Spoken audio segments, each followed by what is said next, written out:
आज का विषय है अपाची स्पार्क। हमारे पास कुछ बेहतरीन वीडियो गाइड और लेख हैं जो इसे शुरू से समझाते हैं। हम्म। पर इन सबको पढ़ने के बाद एक बड़ा सवाल दिमाग में आता है।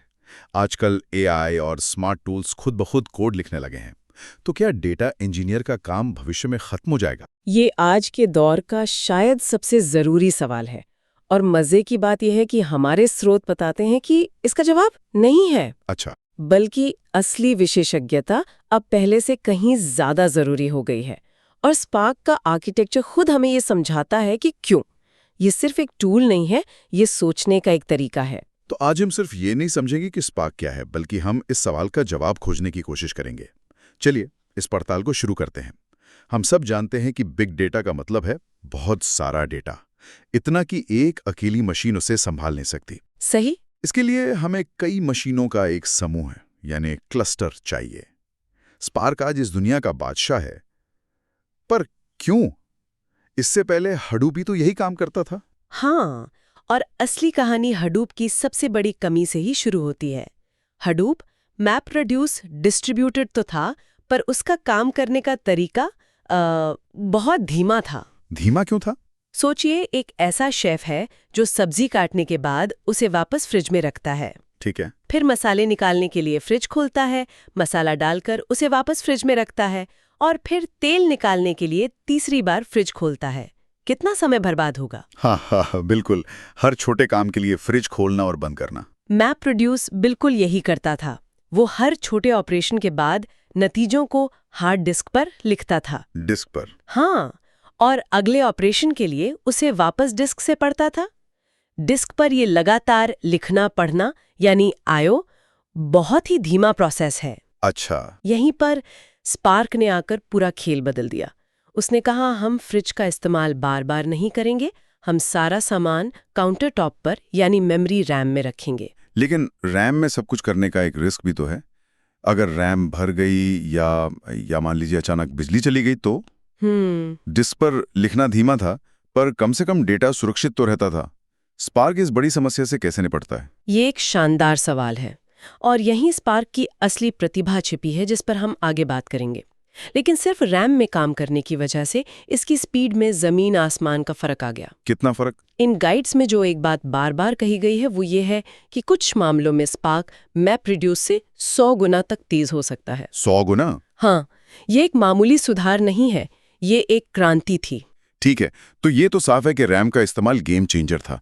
लेकिन जब इतनी सारी मशीनें एक साथ रैम में काम कर रही हैं, तो इस पूरे केओस को कौन मैनेज करता है?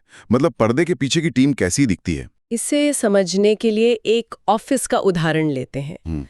ये एक मास्टर स्लेव आर्किटेक्चर है, पर हम इसे मैनेजर टीम मॉडल कहेंगे। ओके। इस टीम में 3 मुख्य किरदार हैं। सबसे ऊपर है क्लस्टर मैनेजर। ये कंपनी का बड़ा बॉस या एचआर हेड है। HR head? हाँ, इसका काम कोड समझना नहीं है, इसका काम है रिसोर्स देना। जब आप कोई प्रोजेक्ट शुरू करते हैं तो ये आपको काम करने के लिए कमरे, डेस्क, कंप्यूटर ये सब देता है। टेक्नोलॉजी की दुनिया में यान या क्यूबरनेटिस इसके उदाहरण हैं। यानी ये सिर्फ इंफ्रास्ट्रक्चर संभालता है, तो फिर असली काम कौन देखता है? वो काम करता है ड्राइवर प्रोग्राम।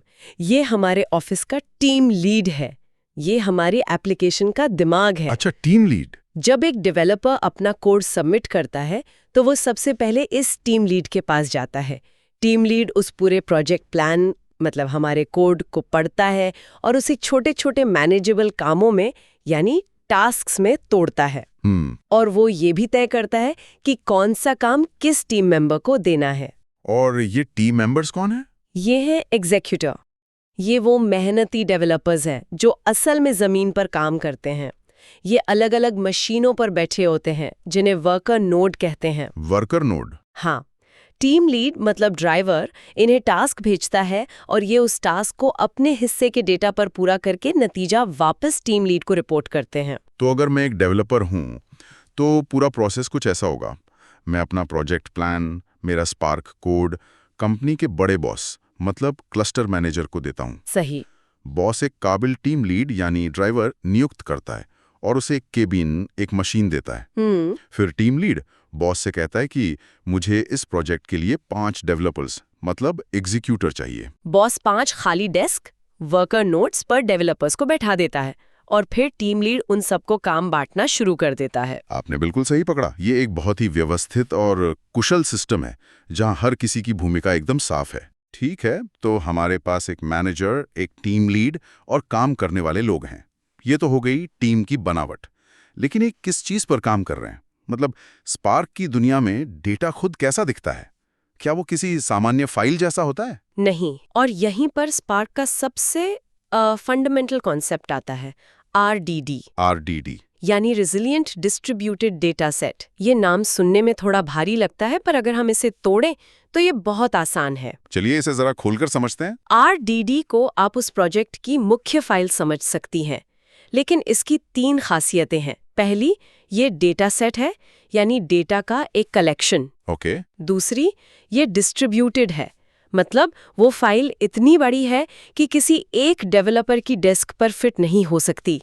इसलिए टीम लीड ने उसे कई हिस्सों, जिन्हें पार्टीशंस कहते हैं, में बांटकर हर डेवलपर को उसका हिस्सा दे दिया है। और तीसरा और सबसे जरूरी शब्द रेजिलिएंट। हाँ, ये उस सवाल का जवाब है जो आपने पहले पूछा था, अगर बिजली चली गई तो क्या होगा? बिल्कुल।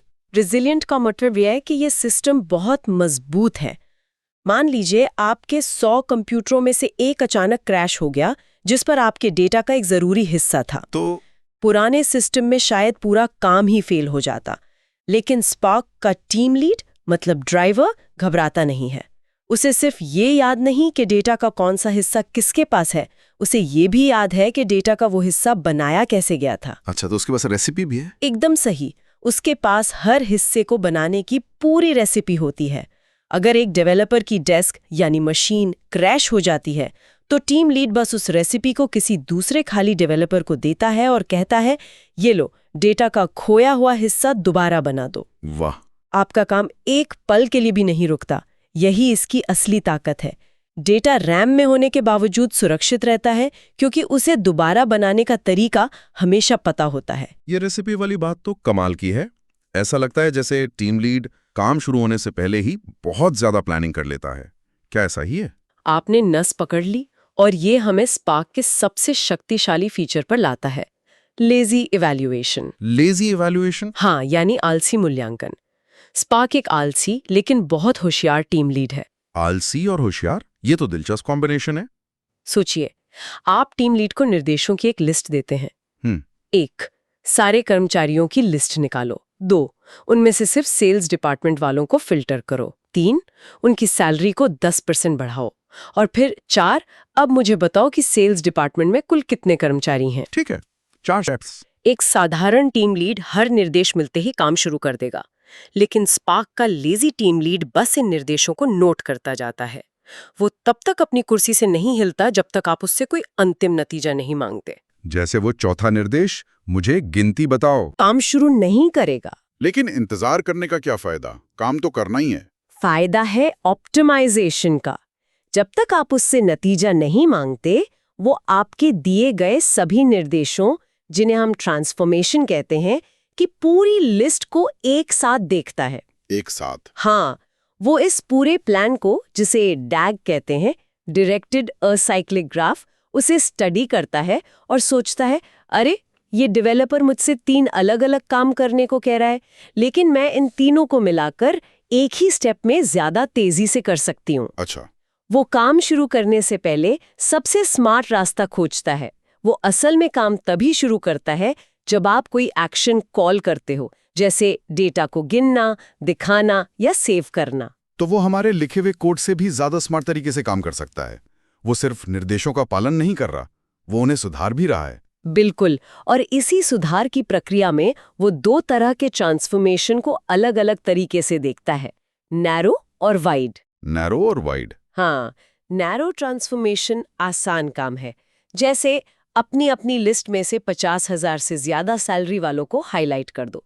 हर डेवलपर, हर एग्जीक्यूटर ये काम अपनी डेस्क पर बैठे-बैठे बिना किसी से बात किए कर सकता है। इसमें कोई अफरा तफरी नहीं होती। और वाइड ट्रांसफॉर्मेशन? मुझे लगता है यहाँ कुछ अफरा तफरी होगी। बहुत ज्यादा। वाइड ट्रांसफॉर्मेशन एक मुश्किल ग्रुप प्रोजेक्ट की तरह है।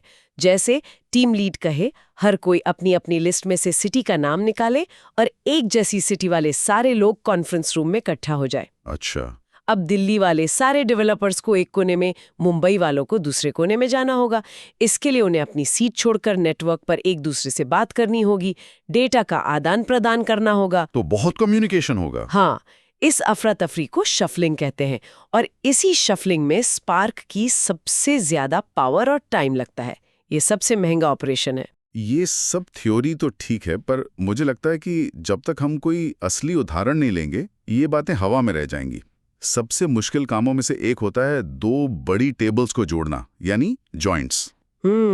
ये एक क्लासिक वाइड ट्रांसफॉर्मेशन है ना? यहीं पर एक अच्छे इंजीनियर की असली परीक्षा होती होगी। आपने बिल्कुल सही कहा। जॉइंट्स को समझना मतलब स्पार्क की आत्मा को समझना है। मान लीजिए आपके पास करोड़ों ग्राहकों की एक टेबल है और करोड़ों ऑर्डर्स की दूसरी टेबल। आपको दोनों को जोड़ना है। ठीक है। स्पार्क का डिफॉल्ट तरीका है शफल सॉर्ट मर्ज जॉइन। इसके नाम में ही पूरी कहानी है। चलिए इस कहानी को भी तोड़ते हैं।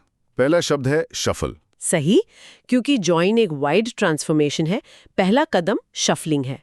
टीम लीड कहता है जिन भी कस्टमर आईडीज पर ज्वाइन करना है, एक जैसी आईडी वाला सारा डेटा, चाहे वो कस्टमर टेबल का हो या ऑर्डर टेबल का, एक ही डेवलपर के पास पहुंचना चाहिए। मतलब सारा रिलेटेड डेटा एक जगह। हाँ, तो कस्टमर आईडी 130 का सारा डेटा एक मशीन पर इकट्ठा होगा, 456 का सारा डेटा दूसरी मशीन पर, और इसी तरह। ये वही कॉन्फ्रेंस रूम वाली अफरा तफरी है। ठीक है। शफलिंग के बाद सब अपने अपने कोने में पहुंच गए। अब सॉर्ट। हर डेवलपर अब अपने पास आए हुए दोनों टेबल्स के डेटा को कस्टमर आईडी के हिसाब से सॉर्ट करता है, यानी क्रम में लगाता है। इससे अगला कदम बहुत आसान हो जाता है, और वो है मर्ज। बिल्कुल। अब जब डेटा एक ही जगह है और सॉर्टेड भी है, तो उसे मिलाना बच्चों का खेल है। सिस्टम बस दोनों लिस्ट को एक साथ स्कैन करता है और जहां जहां आईडी मैच होती है उन्हें जोड़ देता है। ये बहुत तेज होता है। लेकिन ये शफलिंग वाला हिस्सा बहुत महंगा लग रहा है। क्या होगा अगर एक टेबल करोड़ों रिकॉर्ड्स की है, लेकिन दूसरी सिर्फ एक छोटी सी लिस्ट है जिसमें मान लीजिए 100 देशों के नाम है? क्या तब भी इतनी बड़ी शफलिंग करनी पड़ेगी? ये तो एक छोटी सी लिस्ट के लिए बहुत ज्यादा काम है। और यहीं पर एक साधारण डेवलपर और एक विशेषज्ञ इंजीनियर के बीच का फर्क सामने आता है। स्पार्क का ऑप्टिमाइजर यहाँ अपनी स्मार्टनेस दिखाता है। ऐसे मामलों के लिए वो एक दूसरा, कहीं ज्यादा बेहतर तरीका अपनाता है, जिसे ब्रॉडकास्ट जॉइन कहते हैं। ब्रॉडकास्ट जैसे रेडियो पर होता है? बिल्कुल वैसा है।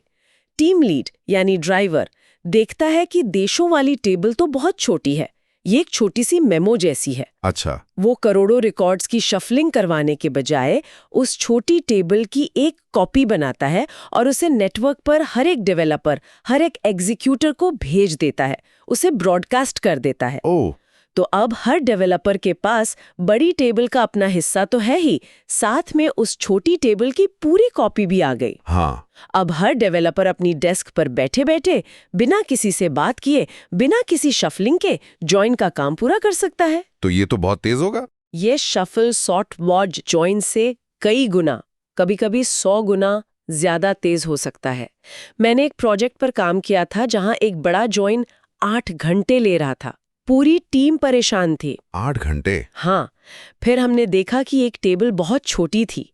हमने कोड में बस एक छोटा सा बदलाव करके उसे ब्रॉडकास्ट जॉइन के लिए फोर्स किया और वही काम 5 मिनट में हो गया। 5 मिनट? हाँ। ये सिर्फ थ्योरी नहीं है, ये असल में दिन और रात का फर्क ला सकता है। तो हम वापस अपने शुरुआती सवाल पर आते हैं। हमने देखा कि स्पार्क का ऑप्टिमाइजर खुद ब खुद ब्रॉडकास्ट जॉइन जैसी चीजें तय कर सकता है। एआई अब कोड लिख सकता है। तो फिर एक डेटा इंजीनियर की जरूरत क्या है? जरूरत अब पहले से ज्यादा है, लेकिन भूमिका बदल गई है। हमारे स्रोत यही बताते हैं। एआई शायद एक साधारण जॉइन का कोड लिख देगा, लेकिन क्या वो ये समझ पाएगा कि आपके क्लस्टर की मेमोरी सेटिंग्स की वजह से ब्रॉडकास्ट जॉइन फेल हो रहा है? नहीं। क्या वो ये डीबग कर पाएगा कि एक बहुत बड़ी शफलिंग क्यों घंटों से अटकी हुई है? असली मूल्य अब पर्दे के पीछे क्या हो रहा है उसे समझने और सिस्टम को ट्यून करने में है। तो अब काम सिर्फ कोड लिखना नहीं रहा, बल्कि उस कोड को चलाने वाली मशीन की गहरी समझ रखना है। बिल्कुल।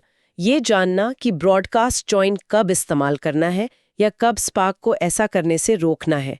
ये समझना कि डेटा को कितने पार्टीशंस में बांटना सबसे सही रहेगा। एक फेल हो रहे जॉब के एरर लॉग्स को पढ़कर समस्या की जड़ तक पहुंचना, इन सब के लिए सिस्टम की गहरी समझ जरूरी है। सही बात है। जैसे जैसे गाड़ियां स्मार्ट होती जा रही हैं, एक अच्छे मैकेनिक की कीमत कम नहीं हुई है बल्कि बढ़ी है, क्योंकि अब उसे सिर्फ पाना पेचकस नहीं बल्कि इलेक्ट्रॉनिक्स और सॉफ्टवेयर भी समझना पड़ता है। तो संक्षेप में स्पार्क सिर्फ इसलिए शक्तिशाली नहीं है कि वो डिस्ट्रीब्यूटेड है, बल्कि इसलिए कि वो स्मार्ट है। उसकी in memory processing, lazy evaluation और जॉइंट स्ट्रैटेजी इसे एक गेम चेंजर बनाती हैं। सही। और डेटा इंजीनियर का भविष्य कोड लिखने वाले से ज्यादा इस शक्तिशाली इंजन का आर्किटेक्ट और मैकेनिक बनने में है। एकदम सही। और ये हमें एक बहुत ही दिलचस्प विचार पर छोड़ जाता है। अगर भविष्य कोड लिखने का नहीं बल्कि इन जटिल सिस्टम्स के व्यवहार को समझने का है, तो क्या इसका मतलब ये है कि कल के सबसे अच्छे इंजीनियर वो नहीं होंगे जो सबसे तेज टाइप करते हैं, बल्कि वो होंगे जो सबसे अच्छे जासूस हैं, वो जो सिस्टम के संकेतों को समझकर उसकी अनकही समस्याओं को सुलझा सकें। भविष्य कोडर का नहीं बल्कि एक सिस्टम विस्परर का हो सकता है।